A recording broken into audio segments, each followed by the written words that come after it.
Welcome to the channel. I'm Malone. Today, I'm going to show you how to change the units of measure on your DJI drone.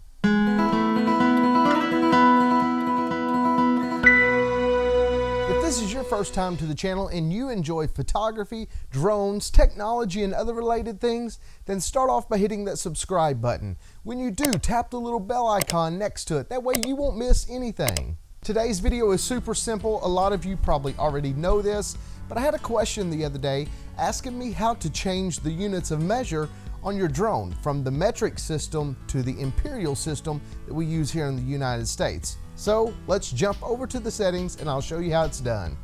Okay, the drone is on, my phone is connected to my controller, and I have the DJI Go app open.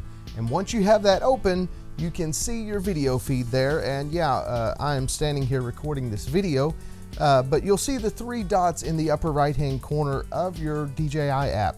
Tap on those three dots and it should come up to general settings, but if it doesn't, go all the way down to the bottom where the three dots are and you'll tap there and it will say general settings. You'll see the measurement unit and it says metric out here beside this. That's normally the way that these ship.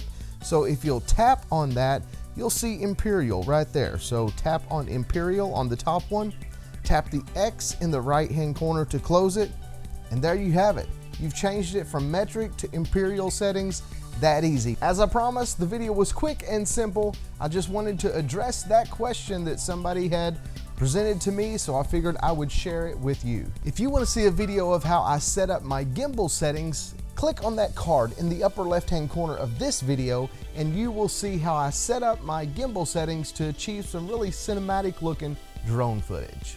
And let me know in the comments below, do you use the metric system or do you use the imperial system? Thanks for liking, commenting, and subscribing. And until next time, God bless.